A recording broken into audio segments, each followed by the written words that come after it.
El Señor esté con ustedes. Lectura del Santo Evangelio según San Mateo.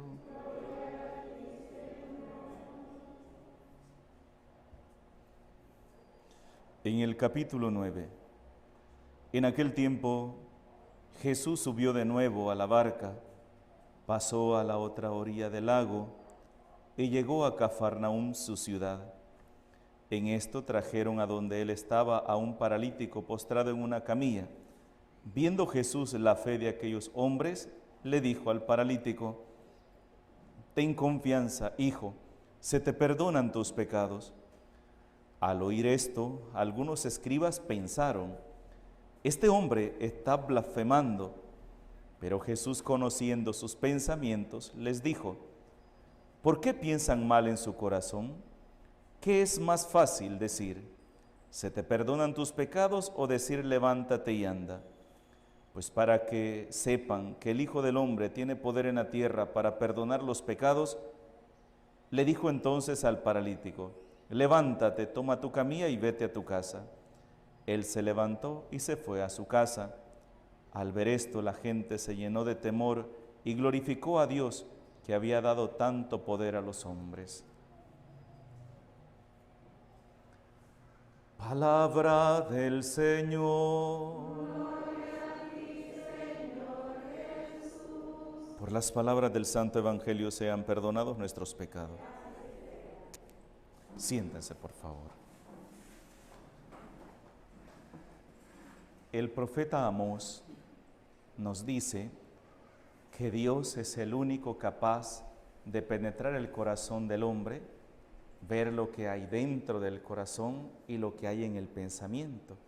Dios es el único, lo va a afirmar el profeta Amós. Cuando leemos el Evangelio que hemos escuchado hoy de San Mateo en el capítulo 9, versículo 1, ponemos más énfasis en el milagro que Jesús hizo, el de levantar a un paralítico, el de perdonar los pecados de aquel hombre, y por lo general dejamos a un lado una partecita muy importante del Evangelio de hoy, y es esta, y es que dice que al oír esto, los escribas pensaron que: ánimo, hijo, tus pecados están perdonados. Al oír esto, este hombre está blasfemando. Pensaron, no lo dijeron, pensaron: este hombre está blasfemando, no lo dijeron. Pero Jesús, conociendo sus pensamientos, les dijo: ¿por qué piensan mal en su corazón? Estas palabras quisiera detenerme yo un momentito. ¿Quién es el único capaz de conocer el corazón y lo que hay en el hombre? Es Dios. Él es el único. De ahí nadie puede conocer lo que hay en el corazón. De ahí el hecho que la misma palabra de Dios dice que el único juez justo es Dios, porque Él es el único que sabe lo que hay en el corazón de una persona. Por eso podemos cometer muchos errores al juzgar a nuestro prójimo, por las apariencias, porque vimos esto, porque eso nos imaginó lo otro, y podemos caer en un prejuicio o juzgar a la otra persona, pero Dios es el único. Por eso Dios no le permite al hombre ser juez, ¿se acuerdan? No juzguen y no serán juzgados. Por eso es que Dios no nos permite a nosotros que juzguemos a nuestro prójimo, porque el único juez justo es Dios, porque es el que conoce nuestro corazón. También esto es importante para nuestra vida, porque para muchas personas quizás el que usted vaya a misa, el que vaya a la iglesia, o se confiese, o reza el Santo Rosario, es con frecuencia escuchamos estas palabras: ¿y para qué vas? De nada te sirve. De nada te sirve que vayas a la iglesia, de nada te sirve que estés en el grupo de oración, de nada te sirve que estés en el grupo de la Legión de María o en la corte de honor, de nada te sirve. Es que el único que sabe si eso le sirve a usted o no le sirve es Dios. Es Dios. ¿Y sabe por qué? Porque Él es el único que conoce su intención. ¿Por qué usted reza? ¿Por qué usted va a misa? ¿Por qué usted se confiesa? como con tanta frecuencia escuchamos, ¿y para qué te confesaste? ¿Verdad? ¿Para qué te fuiste a confesar? Si es que aquella persona buscó el sacramento de la confesión porque sentía necesidad de tener paz en su corazón. Pues sí, pero volvió a pecar. Pues sí. Es que ya no va a pecar hasta que esté en una caja. Ahí. Entonces podemos decir, esta persona ya no va a pecar, porque ya se murió. Pero mientras esté en este mundo, podemos pecar con la vista, con el pensamiento, con una palabra, con nuestras actitudes. Si el mismo refrán dice, ¿verdad?, que el hombre más justo peca 7 veces al día. El más justo, ¿verdad? Y ya nosotros.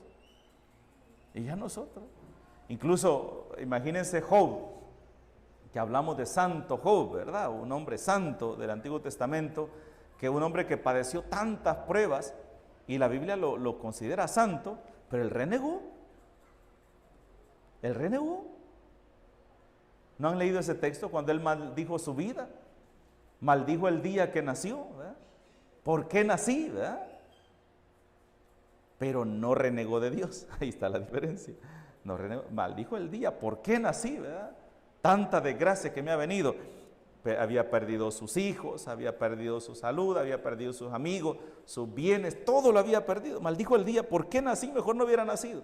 Pero no maldijo a Dios como el diablo quería. Entonces, porque Dios es el único capaz de conocer lo que hay dentro de nuestro corazón. Conoce nuestra fragilidad, conoce nuestra humanidad, nuestra miseria. Y el ejemplo claro está en los apóstoles, ¿verdad? Ayer hablábamos de los apóstoles, de Pedro y Pablo, 2 hombres a los cuales el Señor los llamó para una misión tan grande dentro de la iglesia, pero la misma palabra de Dios no hace caso omiso a los defectos de San Pedro, a los defectos de San Pablo. Incluso hemos dicho, San Pablo se confesaba en sus cartas, ¿verdad? Y decía, yo soy como un aborto, yo no soy nada, no hago el bien que quiero y hago el mal que no quiero. Y con esa humanidad San Pablo sentía, con esa miseria, con esa pobreza que había en él, sentía que Dios lo había llamado a servirle. Y decía, no he sido yo, como nos dice el Evangelio de San Mateo, el Señor llamó a los que Él quiso. Y cuando hablábamos estos días de llamamiento, pensamos que el Señor solamente llama a los curas, a las religiosas, a los obispos, al Papa. Pensamos que Dios solamente llama a ellos. No, Dios nos llama a todos nosotros, a todos. Pero pensemos en todos aquellos que no quieren escuchar la voz de Dios. En una gran cantidad de personas que viven sin Dios en su corazón, como que si Dios no existiera. Dios nos habla del amor, Dios nos habla de la conversión, Dios nos habla de llevar una vida recta, pero no nos importa. ¿Cuántas personas las vemos haciendo mal, haciendo daño? Por ejemplo, ayer, ¿verdad? Sí, ayer creo que salí en las noticias de este furgón, ¿verdad?, que lo dejaron en Estados Unidos a la deriva con una gran cantidad de personas y se ahogaron 53 personas ahogadas, y entre ellas 2 salvadoreños. 53 personas. Imagínense qué corazón de unas personas meter a un grupo de personas ahí a que se ahoguen, que se mueran. Y todo porque por la ambición el dinero, le ponen precio a la vida. Y lo que hemos visto en nuestro país y en muchos lugares, ¿verdad? Cuando la ambición nos lleva incluso a ponerle precio a la vida de una persona. Antes, ¿verdad? Me da $100 y mato a fulano. Te doy $200 y anda a matar a esta otra persona. Dios nos habla a cada uno de nosotros, sí nos habla. Y nos habla al corazón, nos habla a nosotros, pero no todos estamos dispuestos a aprender a escuchar la voz de Dios.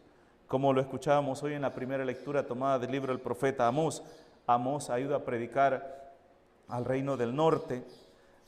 Recuérdense que Israel se va a dividir, después del reinado de Israel, se va a dividir entre el reino del sur y el reino del norte. En el reino del norte van a cometer un pecado grave, van a construir un templo, pero no un templo, el templo de Betel, pero no un templo para el Señor, sino un templo en el cual colocan 2 becerros de oro para que la gente vaya a adorarlos. Y cuando el profeta va y denuncia el pecado, ¿qué le contesta? Pero, ¿por qué vienes a profetizar aquí a Betel? ¿Ve? Porque Betel es el santuario del rey y templo del reino. O sea, no es el templo de Dios, es el templo del rey, santuario del reino. ¿Dónde estaba Dios? No estaba ahí. Qué triste es cuando somos conscientes de que no estamos haciendo las cosas como Dios quiere, pero cuando alguien intenta corregirnos, intenta decirnos algo, vemos a esa persona como nuestro enemigo. Quisiera que nos quedáramos con esto. ¿Cuántas veces Dios nos ha hablado al corazón a cada uno de nosotros? Porque Dios nos habla en nuestro interior también, nos habla dentro de nosotros. Si Dios es capaz de ver lo que hay dentro del corazón, dentro de la mente de una persona, también es capaz de hablarnos dentro de nosotros. Por eso a veces es bueno acallar los sentidos, cerrar nuestros ojos, quedarnos en silencio y hablar con el Señor y decirle: Señor, háblame, háblame al corazón, hazme ver en qué estoy fallando, qué cosas debo cambiar. Háblame, háblame, Señor. Y Dios nos va a hablar, claro que sí. Pero también tenemos que tener la capacidad de escuchar a Dios en el consejo de nuestros padres, en el consejo de un amigo, o en el ejemplo de un niño, o de un joven, o de alguien que fracasó en este camino que iba, y yo estoy yendo ese mismo camino también. Entonces tengo que aprender a ver los signos, las señales que Dios me da. En el nombre del Padre, del Hijo y del Espíritu Santo. Amén.